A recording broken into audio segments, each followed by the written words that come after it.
YouTube の収益が想像以上だった。こんばんは。不動産 OL で整理収納アドバイザーのあきです。今日は YouTube の収益公開と動画が伸びたきっかけ、PR 事情、そして動画作りで心がけていることについてお話しします。今回はパソコンモニターいろくんとのコラボ動画となります。私がまず最初に悩んだのが編集ソフトと機材だったので、このあたりも参考になったら嬉しいです。長くなると思うので、よろしかったらタイムラインをご活用ください。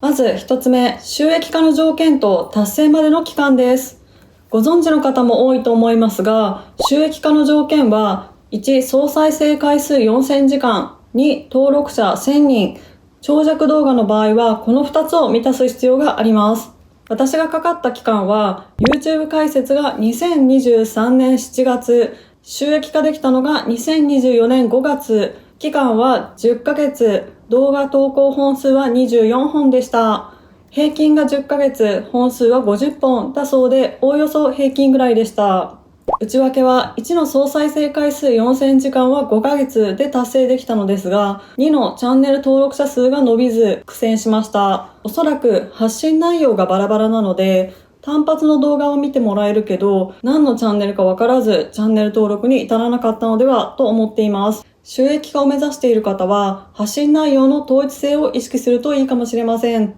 という私も今日この動画を撮ってる時点でもう統一性がないんですけども、はい。2つ目、収益化までの登録者推移と伸びたきっかけをお話しします。YouTube を開設した2023年7月、1本目の動画は7月31日にルームツアーを投稿しました。編集に30時間ぐらいかかって気が狂いそうだったのを覚えています。チャンネル登録者数は7人、収益はもちろん0円です。1本目の動画に悩む方多いと思うのですが、検索需要が高いと思われる YouTube 人気企画、例えばルーティン系やバッグの中身などがいいと思います。私はマンション購入記を発信したかったので、ルームツアーにしました。8月、チャンネル登録者数は25人、夏服ルックブック、防災グッズの2本の動画を出して、再生回数は2000回でした。防災グッズの動画は、投稿月は100回再生程度だったのですが、この後伸びて今は4万回再生まで行きました。最初の頃は本当に再生されなくて、向いてないのかなと落ち込んだりしていましたが、動画は後伸びする可能性があるので、再生回数にとらわれず、どんどん投稿していくべきだったなと反省です。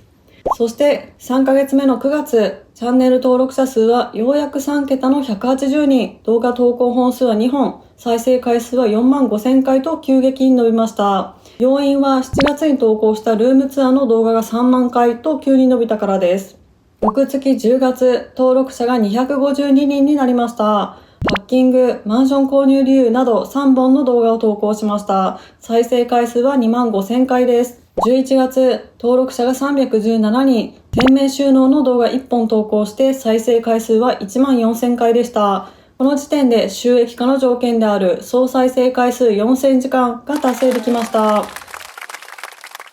そして12月、チャンネル登録者が330人、iHerb 購入品、住宅ローン関連の動画2本で計3本投稿して再生回数は7000回でした。YouTube を始めた理由の一つが、自分が苦労した経験は誰かにも役立つはずと思って、マンション購入時にすごく悩んだ住宅ローンの動画を2本投稿したのですが、全然伸びなくて、この後完全にやる気を失いました。2024年の1月、チャンネル登録者数は56人増えて386人、動画投稿本数は1本、再生回数は1万5000回でした。2月、チャンネル登録者数は466人、2本投稿して再生回数は1万8000回。そして3月、チャンネル登録者がやっと500人超えて578人になりました。4本の動画を出して再生回数は3万5000回。無印良品の動画が初めて投稿月に1万再生突破してすごく嬉しかったのを覚えています。そして4月、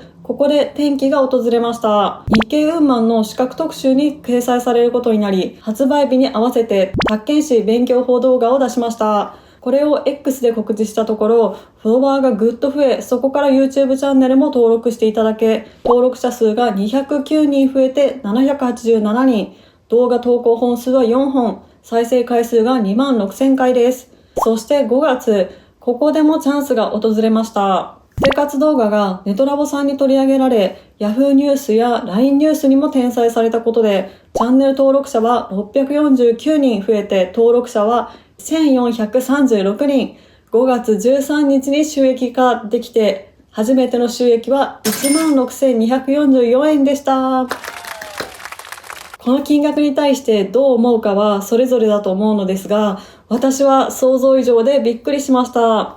以前ワードプレスブログをしていて、こちらも収益化するのに Google の審査があるのですが、承認後の収益が200円ぐらいだったんですよ。YouTube もそのくらいかなと思っていたので、まさかの5桁でびっくりしました。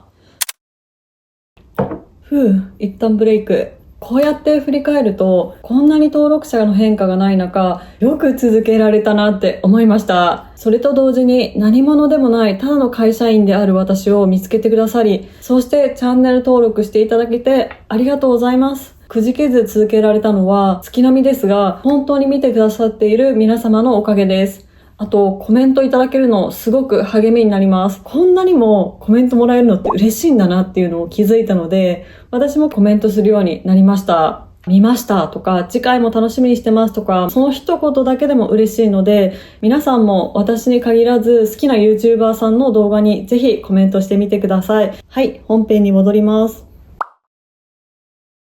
ここからは収益化後のチャンネル登録者数の推移と収益額、そしてショート動画の営業についてお話しします。2024年の5月に収益化できて、6月チャンネル登録者が1743人、動画を2本投稿して再生回数が5万6000回、収益が1万6000円でした。7月チャンネル登録者数は1881人、5本の動画を出して再生回数が3万4000回、収益が9300円と少なめでした。この月は6月に動画編集のオンラインスクールに入会して効率が格段と上がり5本の動画を出すことができました。そして8月、ここから投資が上がりましてパッキング、断捨離、沖縄 DFS 購入品の3本の動画を出しました。断捨離と沖縄 DFS 購入品動画が伸びて登録者が507人増加して2388人で再生回数は9万6000回、収益は2万6000円でした。再生回数に対して収益が少ないのは締め日がずれているからです。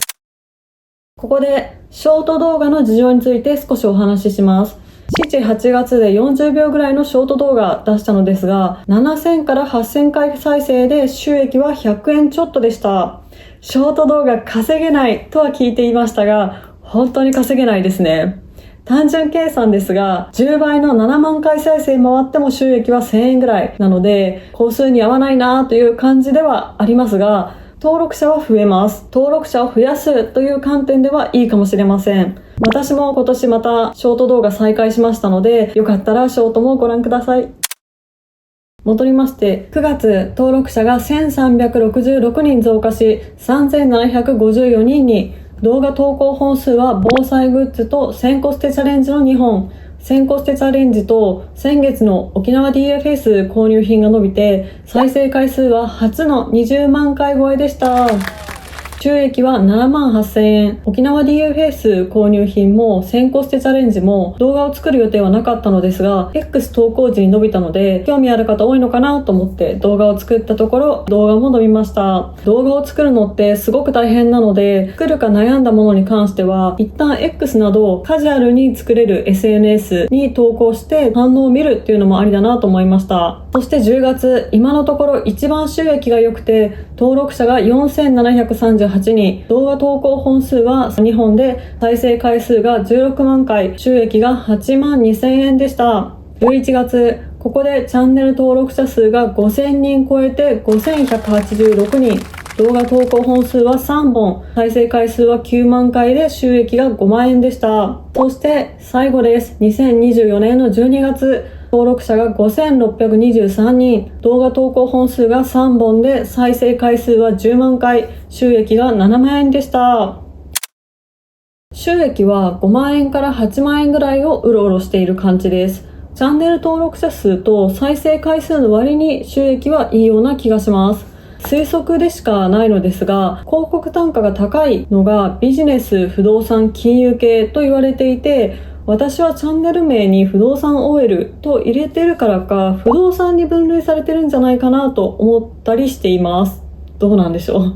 で、月5から8万円ってこんなもんかって思われるかもしれませんが、月8万円で稼げたら12ヶ月で約100万円なので、結構暮らしは変わるかなと思いました。私的にもう一つ大きいなと感じたのは PR です。これを入れると実質10万円前後になる月もあるのではと思います。ということで次は PR 案件事情です。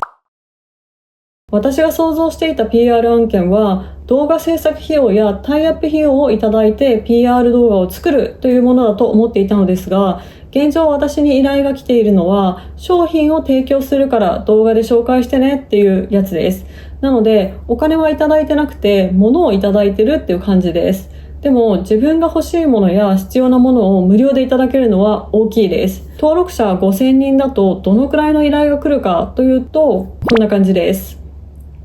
依頼はチャンネル登録500人超えあたりから来るようになりました。企業のジャンルは結構幅広いですが、家電が多いかなという感じです。ただみんなが知っている商品というよりは、今幕開けに出してますっていう駆け出しの企業が多いです。で、今受けたのが2社で、どちらも数万円するもので、かつ欲しかったもの、そして化粧品会社からコスメをいただいたりと、生活費が助かってるっていう感じです。どのくらいの登録者になったら制作費用いただけるもんなんですかね。これはご存知の方がいたら教えてほしいです。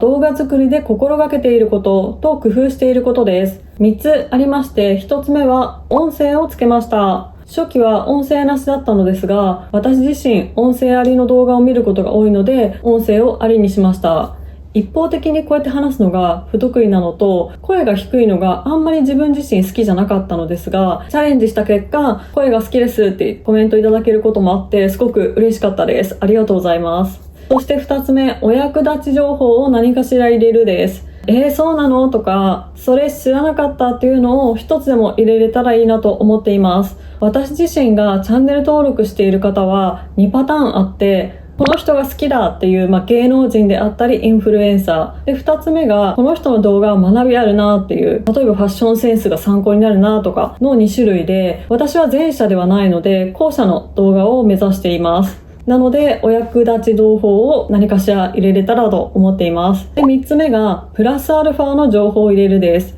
時間があるときは動画を作る前に類似の動画を数本見て、他の方とは違う何かを入れるように心がけています。例えば沖縄 DFS 購入品動画は動画を作る前に調べたところ、購入品を紹介している動画は何個かあったんですけど、ポイントテクやクレカテクを紹介している動画がなかったので、プラスアルファで入れたところ、それが評価していただけたのかなと思っています。全部はうまくいかないですけど、見る価値があると感じられる動画が作れたらいいなと思っています。6つ目、撮影機材です。カメラは iPhone を使っています。マイクは使用していなくて、アフレコは iPhone のボイスメモを使っています。高音質の非可逆圧縮にして使っています。三脚は3つ持っていて、近い距離のはモフト。中距離は楽天で買ったもの。大きいのはしっくりくるのが見つからず、買い替えまくってます。おすすめのある方がいたら教えてほしいのですが、 iPhone16 に変えたことによって掴むやつはカメラが起動しちゃったりで使いづらいので、マグセーフのを使っていて、こういう価格で撮影できるのが欲しいなと思っています。ライトはなしです。撮影機材いろいろ欲しい気持ちはあるんですが、なるべく物を増やさないでやろうと思っています。次が編集機材とスクールです。編集はパソコンでやっています。MacBook Air 13で、スペックは M3 チップ、メモリは 16GB、ストレージを 512GB にしました。買い替えるときにいろいろ調べてこのスペックにしました。パソコンはある程度スペックをこだわることをお勧めします。以前使用していたのが MacBook Pro でインテルチップだったのですが、7分の動画の編集でもめちゃめちゃ固まって落ちるし、書き出しも10時間ぐらいかかっていて、すごくストレスでした。今は5分もあれば書き出しができるので、ちょっと修正したい時でも気軽にできてかなり快適になりました。パソコンで編集される方はパソコンにお金をかけることをお勧めします。編集ソフトは Adobe Premiere Pro を使っています。選んだ理由は、私の本業の職種はマーケティングで、動画編集ができるのは強みの一つにもなります。でも、履歴書に書けるのは Adobe だけなんですよ。ファイナルカットやアプリとかは求められていないので Adobe 一択でした。ただ、すごい難しいので、Filmora とか素人向けのにすればよかったなと思っています。当分は Adobe で頑張ります。サムネ制作はフォントっていうアプリを課金して使っています。パソコンはイノくんの27インチです。こちらは提供でいただきました。パソコンで編集される方はモニターは絶対にあった方がいいです。マイクロソフト社の調査でモニターがあるとないでは生産性が 42% 違うという研究結果が出ています。10% の改善でもすごいのに 42% はかなり大きいですよね。ではどういうパソコンモニターが動画編集に向いているかというと、私的にはタイプ C ケーブルで電源供給できる、高さや向きが変えられる、27インチ以上が見やすくていいと思います。イノくんのパソコンモニターはこの3つを満たしています。さらにブルーライト軽減されているので、目に優しく長時間見ても目が疲れにくいです。モニターをお探しの方はぜひ概要欄の URL チェックしてみてください。お値段も高すぎず安すぎずちょうどいいです。動画編集スクールはムービーハックです。本当におすすめです。選んだ理由は YouTube 編集に特化している、報酬の期限がないこと、LINE で質問できることです。もっと早く入っていたら編集効率が上がってたくさんの動画を出せていたので、収益化ももう少し早かったかなって思っています。これは本当に後悔してます。次に役立った本と YouTube チャンネルです。YouTube の本いろいろ読んだのですが、おすすめは2冊です。1つ目が YouTube で小さく稼ぐと、2つ目が YouTube 大全でいいのかな、大全です。1は駆け出しの方におすすめです。2は法人向けで難しいことも多いのですが、取り入れられるものだけ取り入れています。私の周りでも YouTube 始めている方がいて、この2冊おすすめしたんですけど、皆さんすごいためになったよとかいい本だったって言ってくれますね。おすすめです。で、YouTube チャンネルは4つ参考にしてまして、YouTube についてはタイガさんと YouTube マスター D さんを参考にしています。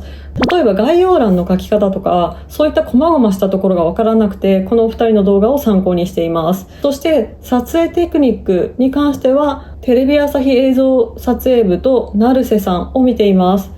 どういった時に寄って撮った方がいいのかとか、他の方の動画を見てなんでこのカットあるんだろうとか疑問に思っていたことを学べました。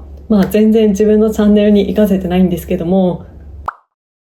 次がアンチ対策です。YouTube 始めたいけどアンチコメント来たらどうしようって悩んでる方もいると思いますが、初めの方は本当にコメント来ないので大丈夫です。でも、もし来た場合は削除できるっていうのと、そのユーザーに自分のチャンネルを表示しないようにすることができるんですよ。私は目に余るものはそうしています。私はアンチというよりも気持ちが悪いと感じるコメントが時々来ますね。で、メールアドレスも記載しているのですが、PR 以外で来たのは1通だけです。意外に変なメールは来ないんだなと思いました。いかがでしたでしょうか。 YouTube 投稿に関して私が知りたかったことを幅広くシェアしました。自分のことを少しお話しさせていただきたいんですが、私が YouTube を始めたきっかけは、自分が苦労したことや悩んだことはきっと他の方にも役立つはずだと思ったからです。本当は見ていてワクワクするとかクスッと笑えるみたいな動画が好きなので、そういうのを作りたいんですができないので、これからも信念に基づき見てくれてる皆さんが役に立ったよって思える動画を更新していきたいと思います。そしてやるからには10万人を目指しています。これからも末永くよろしくお願いします。今回の動画が面白かったよって思った方はチャンネル登録、グッドボタンしてもらえたら嬉しいです。またもうちょっとここ知りたかったよってことがありましたら、私が分かる範囲であればお答えします。 YouTube 投稿に関して私自身分からないことや迷うことが多くてすごく苦労したので、少しでもどなたかの役に立てたら嬉しいです。それではまた次回の動画でお会いしましょう。バイバーイ。